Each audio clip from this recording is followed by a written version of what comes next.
जय श्री कृष्णा। आइए जानते हैं वैशाख मास महात्म अध्याय 3। वैशाख मास में स्नान करने से 5 प्रेतों का किस तरह से उद्धार हुआ। राजा अम्बरीश ने नारद मुनि को कहा, हे मुने, जिसके चिंतन मात्र से पाप राशि का लय हो जाता है, उस पाप प्रशमन नामक स्तोत्र को मैं भी सुनना चाहता हूँ। आज मैं धन्य हूँ, अनुगृहित हूँ। आपने मुझे उस शुभ विधि का श्रवण कराया जिसके सुनने मात्र से पापों का क्षय हो जाता है। वैशाख मास में जो भगवान केशव के कल्याणमय नामों का कीर्तन किया जाता है, उसी को मैं संसार में सबसे बड़ा पुण्य, पवित्र, मनोरम तथा एकमात्र सुकृत से ही सुलभ होने वाला शुभ कर्म मानता हूँ। अहो, जो लोग माधव मास में भगवान मधुसूदन के नामों का स्मरण करते हैं, वे धन्य हैं। अतः यदि आप उचित समझें तो मुझे पुनः माधव मास की ही पवित्र कथा सुनाएं। सूत जी कहते हैं, राजाओं में श्रेष्ठ हरिभक्त अम्बरीश का वचन सुनकर नारद मुनि को बड़ी प्रसन्नता हुई। यद्यपि वे वैशाख स्नान के लिए जाने को उत्कंठित थे, तथापि सत्संग में आनंद आने के कारण रुक गए। और फिर नारद जी ने कहा, महिपाल, मुझे ऐसा जान पड़ता है कि यदि 2 व्यक्तियों में परस्पर भगवत कथा संबंधी सरस वार्तापाल छिड़ जाए तो वह अत्यंत विशुद्ध अंतःकरण को शुद्ध करने वाला होता है। आज तुम्हारे साथ जो माधव मास के महात्म्य की चर्चा चल रही है, यह वैशाख स्नान की अपेक्षा अधिक पुण्य प्रदान करने वाली है, क्योंकि माधव मास के देवता भगवान श्री विष्णु हैं। अतः उनका कीर्तन भगवान का ही कीर्तन है, जिसका जीवन धर्म के लिए और धर्म भगवान की प्रसन्नता के लिए है, तथा जो रातों दिन पुण्योपार्जन में ही लगा रहता है, उसी को इस पृथ्वी पर मैं वैष्णव मानता हूँ। राजन, अब मैं वैशाख स्नान से होने वाले पुण्य फल का संक्षेप में वर्णन करता हूँ। विस्तार के साथ सारा वर्णन तो मेरे पिता ब्रह्मा जी भी नहीं कर सकते। वैशाख में डुबकी लगाने मात्र से समस्त पाप छूट जाते हैं। पूर्व काल की बात है, कोई मुनीश्वर तीर्थ यात्रा के प्रसंग से सर्वत्र घूम रहे थे। उनका नाम था मुनि शर्मा। वे बड़े धर्मात्मा, सत्यवादी, पवित्र तथा सम, दम एवं शांति धर्म से युक्त थे। वे प्रतिदिन पितरों का तर्पण और श्राद्ध करते थे। उन्हें वेदों और स्मृतियों के विधानों का सम्यक ज्ञान था। वे मधुर बाणी बोलते और भगवान का पूजन करते रहते थे। वैष्णवों के संसर्ग में ही उनका समय व्यतीत होता था। वे तीनों कालों के ज्ञाता, मुनि, दयालु, अत्यंत तेजस्वी, तत्वज्ञानी और ब्राह्मण भक्त थे। वैशाख का महीना था। मुनि शर्मा स्नान के लिए नर्मदा के किनारे जा रहे थे। उसी समय उन्होंने अपने सामने 5 पुरुषों को देखा जो भारी दुर्गति में फंसे हुए थे। वे अभी अभी एक दूसरे से मिले थे। उनके शरीर का रंग काला था। वे एक बरगद की छाया में बैठे थे और पापों के कारण उद्विग्न होकर चारों ओर दृष्टिपात कर रहे थे। उन्हें देखकर मुनि शर्मा बड़े विस्मय में पड़े और सोचने लगे, इस भयानक वन में मनुष्य कहाँ से आए। इनकी चेष्टा बड़ी दयनीय है, किंतु इनका आकार बड़ा भयंकर दिखाई देता है। एक पाप भागी चोर तो नहीं है। विप्रवर, मुनि शर्मा की बुद्धि बड़ी स्थिर थी। वे ज्यों ही इस प्रकार विचार करने लगे, उसी समय उपर्युक्त 5 पुरुष उनके पास आए और हाथ जोड़कर मुनि शर्मा से बोले। उन पुरुषों ने कहा, विप्रवर, हमें आप कल्याणमय पुरुषोत्तम जान पड़ते हैं। हम दुखी जीव हैं, अपना दुख विचार कर आपको बताना चाहते हैं। द्वितराज, आप कृपा करके हमारी कष्ट कथा सुने। दैववश जिनके पाप प्रकट हो गए हैं, उन दीन दुखी प्राणियों के आधार आप जैसे संत महात्मा ही हैं। साधु पुरुष अपनी दृष्टि मात्र से पीड़ितों की पीड़ाएं हर लेते हैं। अब उनमें से एक ने सबका परिचय देना आरंभ किया। मैं पांचाल देश का क्षत्रिय हूँ। मेरा नाम नरवाहन है। मैंने मार्ग में मोहवश बाण द्वारा एक ब्राह्मण की हत्या कर डाली।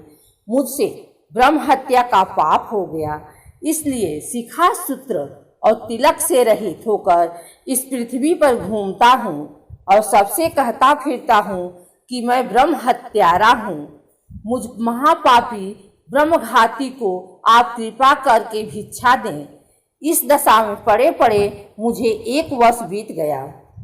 मैं पाप से जल रहा हूँ।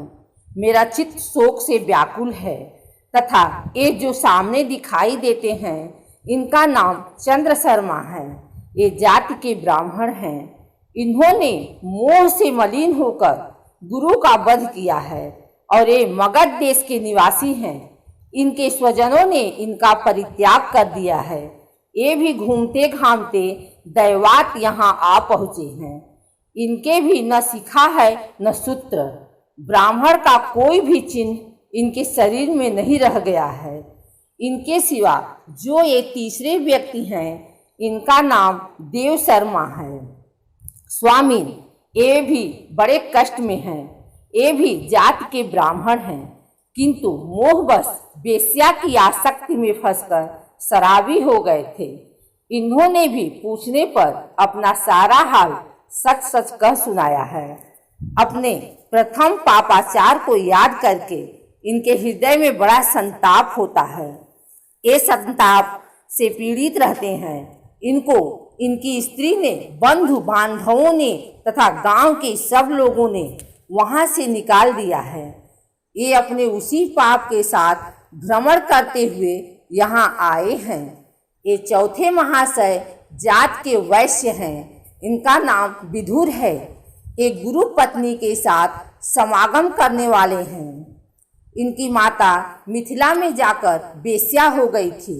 इन्होंने मोहवश 3 महीनों तक उसी का उपभोग किया है, परंतु जब असली बात का पता लगा है तो बहुत दुखी होकर पृथ्वी पर विचरते हुए ये भी यहाँ आ पहुँचे हैं। हम में से ये जो 5वें दिखाई दे रहे हैं, ये भी वैश्य ही हैं। इनका नाम नंद है। ये पापियों का संसर्ग करने वाले महापापी हैं।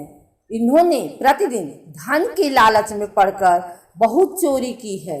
पातकों से आक्रांत हो जाने पर इन्हें स्वजनों ने त्याग दिया है। तब ये स्वयं भी खिन्न होकर दैवात यहाँ आ पहुँचे हैं। इस प्रकार हम 5 महापापी एक स्थान पर जुट गए हैं।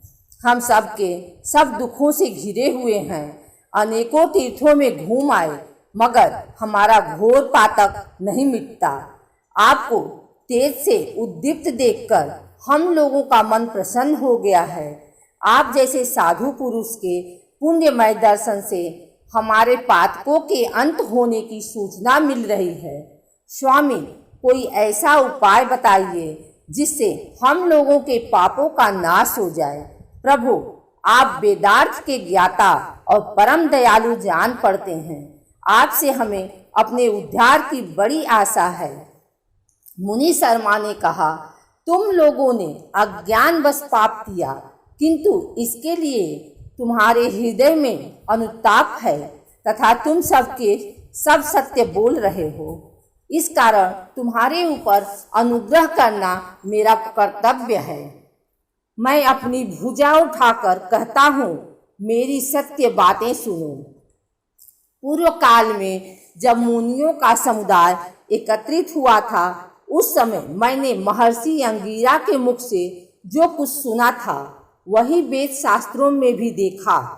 वह सबके लिए विश्वास करने योग्य है।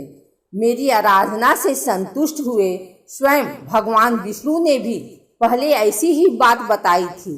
वह इस प्रकार है, भोजन से बढ़कर दूसरा कोई तृप्ति का साधन नहीं है। पिता से बढ़कर कोई गुरु नहीं है। ब्राह्मणों से उत्तम दूसरा कोई पात्र नहीं है तथा भगवान विष्णु से श्रेष्ठ दूसरा कोई देवता नहीं है। गंगा की समानता करने वाला कोई तीर्थ नहीं। गोदान की तुलना करने वाला कोई दान नहीं। गायत्री के समान जप नहीं। एकादशी के तुल्य व्रत नहीं। भार्या के सदृश मित्र, दया के समान धर्म तथा स्वतंत्रता के समान सुख नहीं है। गार्हस्थ्य में बढ़कर आश्रम और सत्य से बढ़कर सदाचार्य नहीं। इसी प्रकार संतोष के समान सुख तथा वैशाख माह के समान महान पापों का अपहरण करने वाला दूसरा कोई मास नहीं है। वैशाख मास भगवान मधुसूदन को बहुत ही प्रिय है। गंगा आदि तीर्थों में तो वैशाख स्नान का सुयोग अत्यंत दुर्लभ है।